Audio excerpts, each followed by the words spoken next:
guys, it's Imaginati, and today I'm going to be customising my shoes. And this is also kind of half a review of these puffy paints. Let's get into them. Anyway, that's enough messing about. It's time to actually start looking at what these are. So if we take the lid off one of these, we can see that it's got a really thin nozzle where you squirt out the paint. So let's just test these out on a piece of paper. I'm going to start by drawing something basic, just a heart. I'm not entirely sure how fat these lines are meant to be, but it's relatively easy to control, and it's looking pretty good so far. So I'm just reading the instructions, which I kind of ripped up, and it says to leave them to dry for about 4 hours.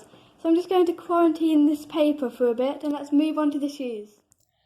My design is pretty high detail and it's got lots of aspects, so I'm kind of worried about how that might turn out. But I'm going to start with the most basic bit, which is the end of the shoes.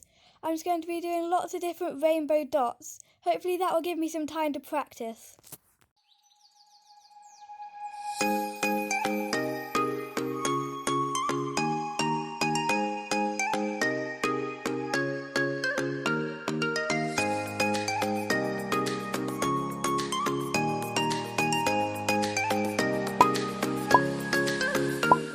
Right now, so I can't wait to see what it looks like when it's done.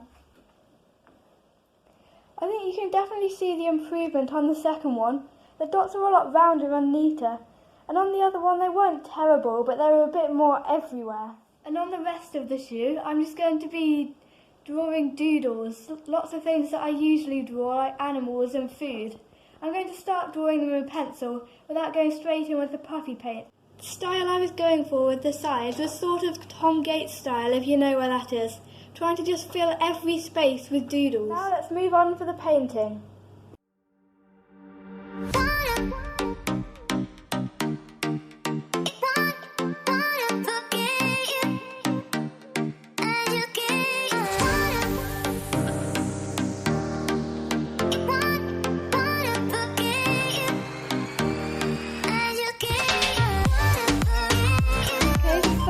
Is done. Obviously the colours are a little bit limited. I prefer it if there were black and a few other colours, but considering, I think it's looking amazingly good. So we're just going to leave this one to dry for a bit and head on to the next one.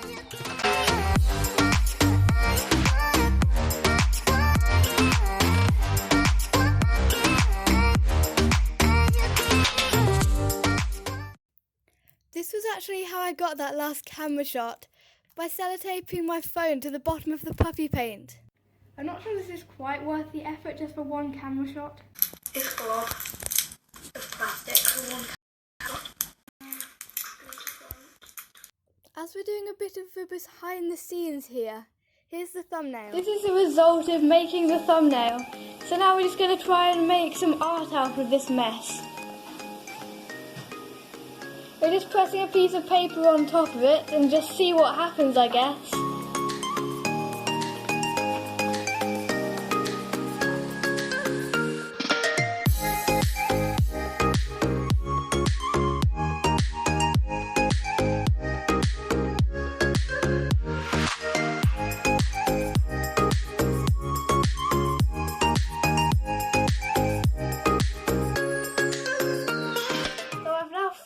Shoes, and I think they came out really well. That bold outline around them made sure that there was no space left. It just makes them seem even more bright and stand out more.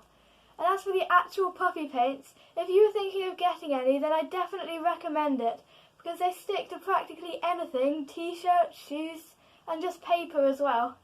So you can use them on any surface. They don't take too long to dry, and when they do, they're not cracking or falling off or anything like that. And if you don't want it to be puffy or 3D, you can just get a piece of paper and dab it on whatever you've painted, and the colour will still be just as bright. Please leave a like if you enjoyed this video, as it only takes a second and it also really helps promote this video.